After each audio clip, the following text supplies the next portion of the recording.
Hello नमस्कार दोस्तों, आपका स्वागत है आपके अपने YouTube चैनल मिस्टर केमिस्ट्री में। तो दोस्तों, जैसा कि मैंने आपसे कहा था अपने पिछले टॉपिक पे कि हमारा अगला जो टॉपिक होगा वो बनाना से रिलेटेड होगा। तो दोस्तों, आपने सोचा भी होगा कि अरे यार, बनाना और केमिस्ट्री का क्या रिलेशन है। तो दोस्तों, बनाना और केमिस्ट्री का एक रिलेशन है। तो अगर आप अपने दिमाग को और पीछे ले जाइए तो आपके सिलेबस में एक कंपाउंड आया होगा डाइबोरेन। उसका स्ट्रक्चर आपने पढ़ा होगा, तो उसमें एक नाम आया होगा बनाना बॉन्ड। जी हाँ दोस्तों, तो आज का हमारा टॉपिक भी यही है कि बनाना बॉन्ड या फिर थ्री स्टडी कर रहे हैं आपका अपना यूट्यूब चैनल मिस्टर केमिस्ट्री।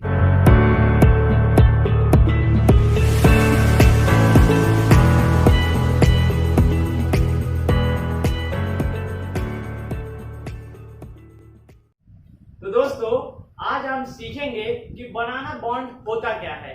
कईयों को पता भी होगा बनाना बॉन्ड होता क्या है, आप लोगों ने पढ़ा भी होगा बनाना बॉन्ड, लेकिन बहुत लोगों को ये समझ नहीं आता है। रटने का तो रट लेते हैं कि बनाना बॉन्ड बनता है, किसमें बनता है, कैसे बनता है, लेकिन वो क्लियर नहीं कर पाते हैं आखिर ऐसा क्या होता है, आखिर ऐसा क्यों हुआ कि इस अनोखे एक यूनिक कंपाउंड में बनाना बॉन्ड नाम का एक यूनिक नेम आया। तो दोस्तों, आज हम इस टॉपिक के अंतर्गत अपने 3 पॉइंट्स को क्लियर करेंगे। पहला पॉइंट में मैं आपको बताऊंगा कि जनरल वे में कि बनाना बॉन्ड या फिर थ्री सेंटर बॉन्ड, जिसे हम बेंट बॉन्ड के नाम से भी जानते हैं, ये होता क्या है, मतलब ये बना क्यों। सीधी सी बात है, इसको अब जनरल वे में ज्यादा डीप नहीं जाएंगे, एक लाइन में इसको या फिर 2 लाइन में आपको मैं बताऊंगा। फिर दूसरे पॉइंट में हम क्लियर करेंगे कि हमारा ये जो बनाना बॉन्ड होता है ये किस तरीके के, मतलब किस टाइप के कंपाउंड्स में बनता है और कौन से कंपाउंड में अवेलेबल है। और तीसरा हमारा जो पॉइंट रहेगा वो थोड़ा ब्रीफ रहेगा, उसमें मैं आपको बताऊंगा कि ऐसी क्या मजबूरी पड़ी कि साइंटिस्टों ने बनाना बॉन्ड का कॉन्सेप्ट रखा और ये डाइबोरेन में किस तरीके से बनता है। तो चलिए पहले मैं आपको आपका पहला पॉइंट क्लियर कर दूं एक जनरल वे में कि बनाना बॉन्ड होता क्या है। तो बनाना बॉन्ड उन कंपाउंडों के, मतलब उन एलिमेंट्स में पाया जाता है कि जिनके अंदर इलेक्ट्रॉनों की कमी होती है। ठीक, तो जो हमारा थ्री सेंटर बॉन्ड है, जैसे कि अगर मान लीजिए हमारा जैसे कुछ एलिमेंट्स होते हैं जो ग्राउंड स्टेट और एक्साइटेड स्टेट दोनों में अवेलेबल होते हैं। जैसा कि मान लीजिए अगर एक एलिमेंट हमारा हो गया बोरान, इस समय बोरान ये अवेलेबल है, तो बोरान को लेते हैं,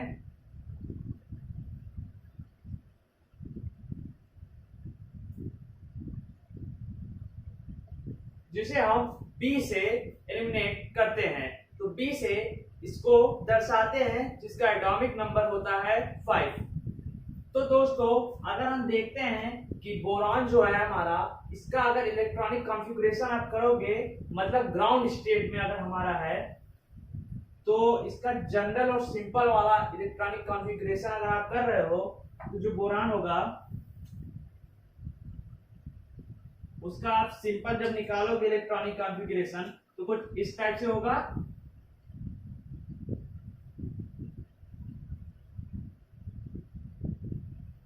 ऐसा होगा कि आपके जो एस सब सेल है दोनों को मिलाकर उसमें 2-2 इलेक्ट्रॉन, और पी में हमारा 1 इलेक्ट्रॉन आएगा, और ये मिलकर पूरे 5 इलेक्ट्रॉन कंप्लीट कर देंगे।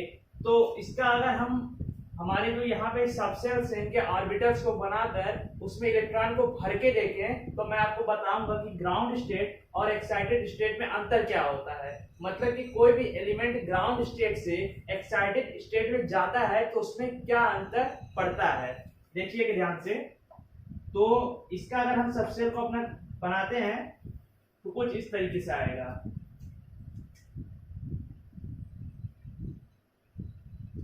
आपको पता होगा कि एस सबसेल में एक ही ऑर्बिटल होता है, और उसके बाद जो हमारा पी सबसेल है इसमें कितने 3 ऑर्बिटल होते हैं।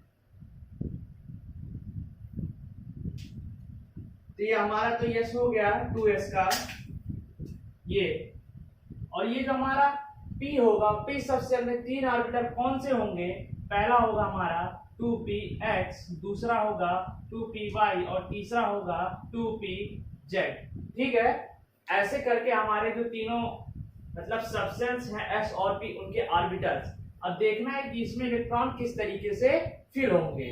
तो देखिए एस में हमारे कितने हैं, 2 इलेक्ट्रॉन्स आए हैं, तो इस तरीके से होंगे, और वहीं पी में सिर्फ एक ही इलेक्ट्रॉन है। और इसमें आप देखोगे ये जो हमारा है, ये है हमारा बोरॉन का ग्राउंड स्टेट। इसमें देखो आपके पी सबसेल्स के 2 ऑर्बिटल 2py और 2pz खाली हैं। अब अगर ये जो बोरॉन है हमारा एक्साइटेड स्टेट में जाने का क्या मतलब आप समझोगे कि ये जो है हमारा ये ग्राउंड स्टेट में है,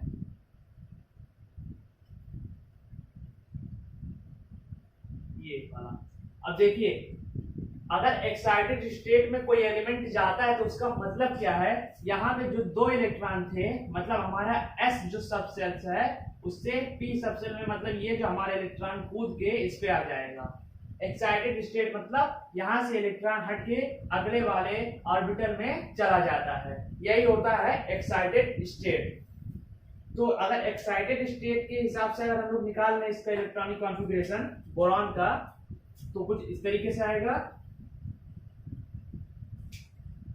तो 1s2 होगा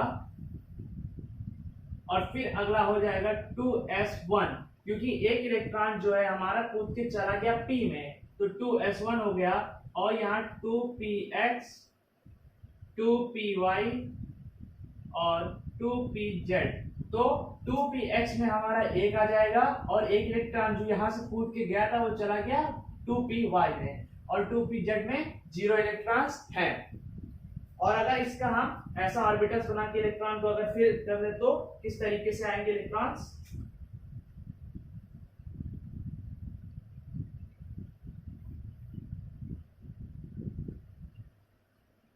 हो गए। अब देखिए इसमें तो हमारा जो, अब देखिए 2s में जो है हमारा एक ही इलेक्ट्रॉन बचा है, तो ये एक इलेक्ट्रॉन रहेगा। 2px में हमारा एक इलेक्ट्रॉन है, 2py में भी एक इलेक्ट्रॉन आ गया है, लेकिन 2pz जो हमारा है वो अभी भी, ये वाला जो हमारा है अभी भी खाली है, इसमें कोई इलेक्ट्रॉन्स नहीं है। तो इसका मतलब ये वाला जो हमारा था ये एक्साइटेड स्टेट का है, ये वाला। ठीक, ये तो आपको मैंने बताया है जनरल कि ग्राउंड स्टेट और एक्साइटेड स्टेट मतलब होता क्या है। तो ये हो गया एक्साइटेड स्टेट। अब देखिए जो बोरॉन है इसमें अभी इलेक्ट्रॉन की कमी है, तो ये अपनी कमी को कैसे पूरा करेगा, जो इसके साथ जो दूसरा किसी कंपाउंड में अगर उसमें बोरॉन है उसके साथ जो दूसरा एलिमेंट जुड़ा हुआ है, कोई भी है, अगर फ्लोरीन है तो उसका जो इलेक्ट्रॉन होगा, बोरॉन इस इलेक्ट्रॉन को लेगा, कोवेलेंट बॉन्ड बनाएगा और अपना जो यहाँ इलेक्ट्रॉन खाली है इसको फिल करने की कोशिश करेगा। तो यही इसी नाते जो हमारा 3 सेंटर बॉन्ड है वो इसमें बनेगा, क्योंकि बोरान से रिलेटेड जो होता है जैसे कि डाइबोरेन B2S6, तो इसमें हमारा 3 सेंटर बॉन्ड मतलब कि बनाना बॉन्ड बनता है। तो आप अब देखिए मतलब ये जो हमारा बनाना बॉन्ड जो 3 सेंटर बॉन्ड बना रहा है, इसका मतलब इसमें 2s और 2p जो हाइब्रिडाइज्ड होकर 2s और 2p जो हमारे ऑर्बिटल थे वो हाइब्रिडाइज्ड होकर 4 नए sp3 हाइब्रिड ऑर्बिटल बनाएंगे। ठीक, तो हाइब्रिड ऑर्बिटल जब बन रहे हैं तो उनका जो हमारा ज्योमेट्री होगा वो होगा टेट्राहेड्रल। तो इसी सब के नाते B2S6 ऐसा यूनिक कंपाउंड है, अगर यूनिक ही है तो उसमें जो हमारा 3 सेंटर बॉन्ड बनता है। ठीक, अब बात कर लें अपना जो दूसरा था पॉइंट,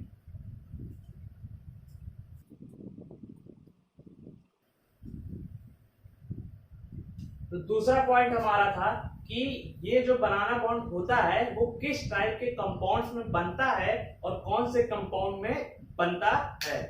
तो ये जो है हमारा ऐसे कंपाउंड में बनता है जो इलेक्ट्रॉन डिफिशिएंट कंपाउंड होते हैं। क्या होते हैं? Electron deficient.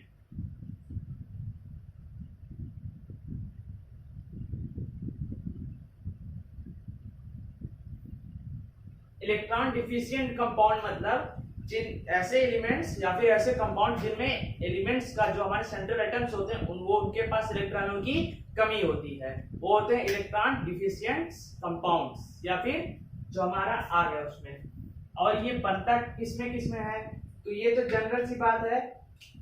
अगर आप इनऑर्गेनिक में देखोगे तो ये बनेगा अपना B2H6 में, और अगर बात करो ऑर्गेनिक में, तो ऑर्गेनिक में इसे आपने देखा होगा साइक्लोप्रोपेन में देखा होगा इसे, और B2H6 डाइबोरेन में पढ़ा होगा। तो फिलहाल यहाँ बात करें इनऑर्गेनिक की अभी, तो डाइबोरेन में। अब ये हो गया आपका दूसरा पॉइंट। ये आपने नया वर्ड सुना होगा, इलेक्ट्रॉन डिफिशिएंट कंपाउंड। कुछ लोगों ने सुना होगा, बहुत लोगों को पता होगा। अगर आप नोट करना चाहो तो कर सकते हो। इलेक्ट्रॉन डिफिशिएंट मतलब जिनमें इलेक्ट्रॉनों की कमी होती है, वो अपने इलेक्ट्रॉन को पूरा करने के लिए अगले एलिमेंट से इलेक्ट्रॉन लेते हैं, मतलब कोवेलेंट बॉन्ड बनाते हैं। ठीक,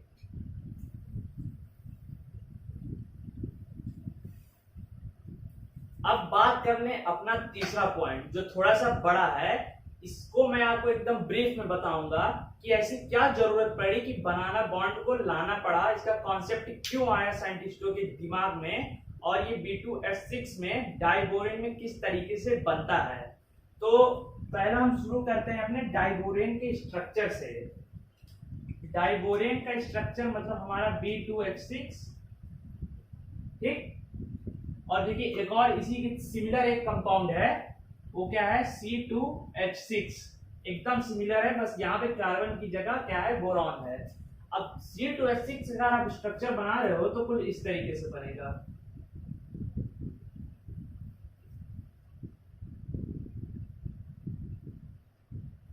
इस तरीके से हमारा C2H6 का बन रहा है स्ट्रक्चर। लेकिन जब इसी के सिमिलर वाला B2H6 मतलब डाइबोरेन का स्ट्रक्चर आप बनाओगे, तो ये तो बोरान है, इससे हाइड्रोजन हो जाएगा, इससे हो जाएगा, इससे हो जाएगा। फिर जो ये वाला बोरान है, इससे भी हाइड्रोजन ऐड है, इससे भी है और इससे भी है। लेकिन आपको एक अंतर दिखेगा इन दोनों के बीच में, क्या कि ये कार्बन कार्बन बॉन्डिंग कर रहे हैं, लेकिन ये बोरान और ये बोरान आपस में बॉन्डिंग नहीं कर रहे हैं। क्यों नहीं कर रहे हैं, उसका भी रीजन है। यही जो साइंटिस्ट थे उनको पहले पता नहीं चला, ये बहुत साल तक मिस्ट्री बनकर रह गया, ये स्ट्रक्चर ऐसे ही पड़ा रहा। फिर कुछ साल बाद जब साइंटिस्टों ने सोचा कि ये ऐसा नहीं, इसको छोड़ना है, आखिर इसमें बॉन्ड क्यों नहीं बन रहा है, या फिर बॉन्ड जो हमारा है वो किस तरीके से बनेगा, इसके लिए उन्होंने क्या किया,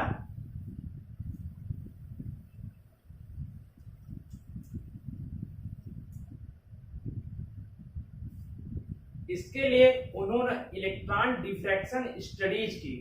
ठीक, क्या किया, ये भी एक नया वर्ड आपने सुना होगा।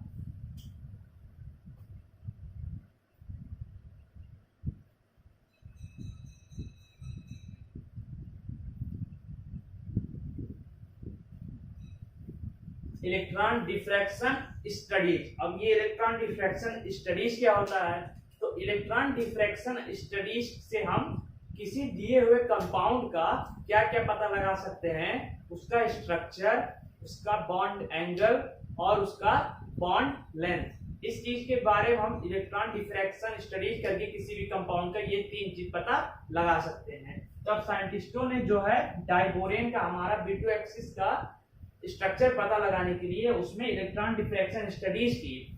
तो किया क्या उसमें, उन्होंने जो हमारा पहले दो बोरान था, पहले उन्होंने एक इमेजिंग प्लेट ले लिया। इमेजिंग प्लेट मतलब एक समतल लिया इतना बड़ा, जैसे कुछ इस तरीके से,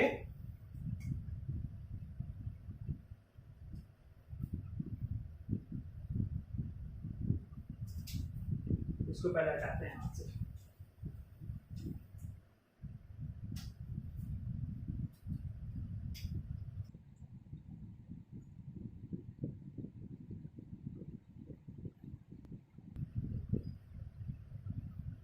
इलेक्ट्रॉन डिफ्रैक्शन स्टडीज में क्या क्या उन्होंने इसका स्ट्रक्चर को प्राप्त करने के लिए पहला एक इमेजिन प्लेट लिया इतना बड़ा, और ये जो प्लेट लिया इसमें बोरान यहाँ पे थे, ये बोरान थे यहाँ पे, और फिर जो हाइड्रोजन थे इसमें वो प्लेट के यहाँ पे आ गए, मतलब जो हमारा टर्मिनल दोनों सिरा है प्लेट का, इस तरीके से, इस तरीके से आ गए। और फिर ये बोरान से इस टर्मिनल पे एक आ गया हाइड्रोजन, फिर यहां से इस पे आ गया और ये इस पे आ गया।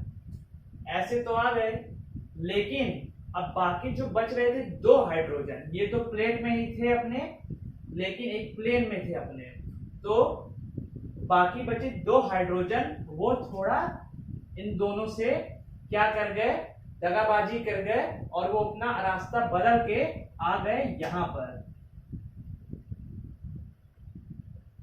और मतलब एक हाइड्रोजन हमारा आ गया एबव द प्लेन और दूसरा चला गया बिलो द प्लेन। ठीक, तो इनके जो बॉन्ड एंगल बन रहा था यहां से इस वाले से इस तरीके से और कुछ इस तरीके से, और ये भी इस तरीके से और इस तरीके से बना। तो इलेक्ट्रॉन डिफ्रैक्शन स्टडीज में क्या एक चीज और पता चली कि जो बॉन्ड एंगल था इनका इसका ये हाइड्रोजन और बोरान के बीच वाला इनका जो बॉन्ड एंगल बन रहा था वो तो था हमारा 120 डिग्री, इसका भी 120 डिग्री था और इस वाले का भी वही चीज था 120 डिग्री। लेकिन इस हाइड्रोजन का जो बॉन्ड था वो प्लेन से कितना एंगल का बॉन्ड बना रहा था, 97 डिग्री, और सेम चीज यही बना रहा था। तो ये बॉन्ड एंगल क्या पता चला कि ये तो 120 डिग्री पर है, लेकिन ये जो हाइड्रोजन है हमारा एबव द प्लेन और बिलो द प्लेन वाले, ये हमारे प्लेन से 97 डिग्री का बॉन्ड एंगल बना रहे थे, और बना रहे थे तो उनका ये कुछ इस तरीके से बॉन्डिंग हुआ। ये जो हमारे बोरान से ये डायरेक्ट नहीं जुड़ करके हाइड्रोजन के मदद से जुड़े। तो यही पता चला कि स्ट्रक्चर कि ये इलेक्ट्रॉन डिफ्रैक्शन स्टडीज के बाद B26 का डाइबोरेन के स्ट्रक्चर साइंटिस्टों ने कुछ ऐसा निकाला। तो ऐसा निकाला तो इसमें एक चीज और पता चला कि जो हमारा इस तरीके से बन रहा है B26 के स्ट्रक्चर,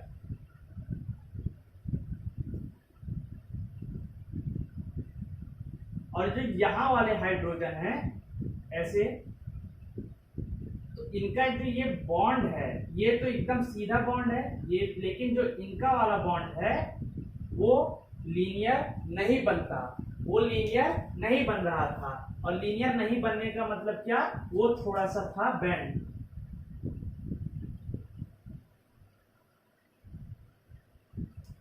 वो थोड़ा बेंड बन रहा था, ठीक है। तो ओवरलैपिंग जो हुआ उसी से इनको ये बात में पता चला कि ये लीनियर नहीं आएंगे, ये थोड़ा बेंट आएंगे। अब बेंट आ रहे थे तो इसका नाम क्या हो गया, इनका नाम बेंट के नाम ही पड़ गया। बनाना बॉन्ड का एक और नाम बेंट बॉन्ड। तीन नाम हो गए, बनाना बॉन्ड, थ्री सेंटर बॉन्ड और बेंट बॉन्ड। ठीक है, ये क्लियर हो गया कि ये कैसे बना।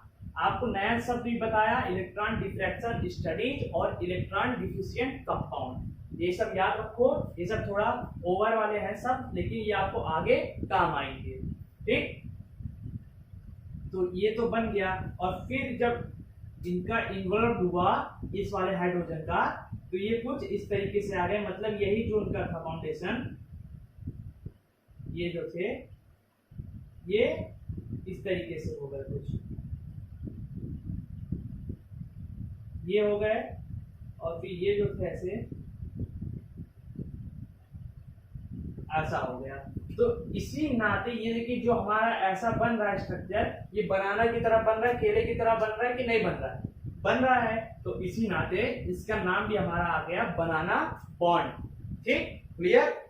एक चीज और अगर आप इसमें देख लीजिए, थोड़ा सा वो हटके है, वैसे इसका मतलब नहीं, लेकिन थोड़ा सा अगर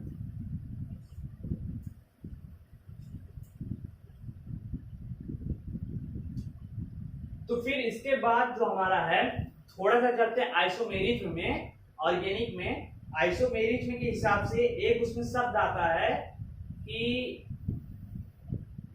स्पेसिफिक हीट मेजरमेंट। ठीक है, वो भी एक तरीके का मापन का प्रकार होता है। क्या, स्पेसिफिक हीट और मेजरमेंट।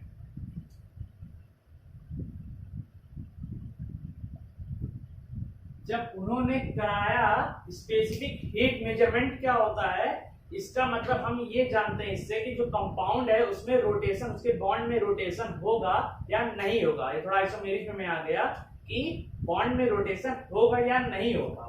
तो जब इन्होंने ये जो C2H6 हमारा था,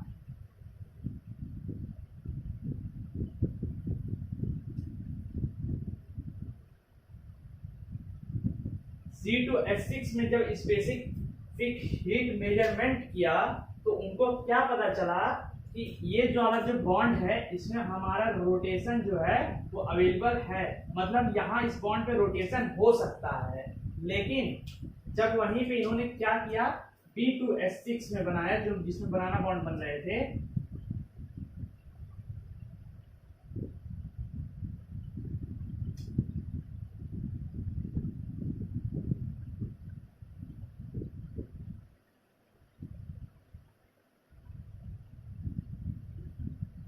इसमें जब इन्होंने देखा कि यहाँ पे जो बॉन्ड्स थे इनमें जो हमारा रोटेशन होगा कि नहीं होगा, तो ये पता चला कि यहाँ पे रोटेशन अवेलेबल नहीं है, इसमें रोटेशन नहीं होता है। ठीक, C2H6 में रोटेशन होगा लेकिन B2H6 में रोटेशन नहीं होगा। ये थोड़ा सा आगे बता दिया टॉपिक के आपको। तो ये तीन चीज आपको पता चल गया होगा कि बनाना बॉन्ड क्यों बना, किस तरीके से बना, उसका इलेक्ट्रॉन डिफरेंस वो बना क्यों किया गया, स्ट्रक्चर उसको ऐसा बना, उसमें बॉन्ड क्यों आया बनाना के आकार का, सब पता चल गया। इलेक्ट्रॉन डिफ्रैक्शन स्टडीज क्या होता है, इलेक्ट्रॉन डिफिशिएंट कंपाउंड क्या होता है, स्पेसिफिक हीट मेजरमेंट क्या होता है, ये सब नए नए वर्ड थे, आ गया सब। ओके, तो ये वाला वीडियो हम यहीं पे करते हैं खत्म और मिलते हैं अपने अगले टॉपिक में। वो भी बहुत ही मजेदार टॉपिक है लेकिन वो थोड़ा सीक्रेट है, उसके लिए आपको मेरा अगला वीडियो देखना पड़ेगा। दोस्तों, अगर आपको मेरा ये वीडियो पसंद आया हो तो नीचे जाना, लाइक जरूर करना और वीडियो को पूरा देखना, चैनल को सब्सक्राइब करना और बेल आइकन को प्रेस कर देना। चलिए मिलते हैं अपने अगले टॉपिक में।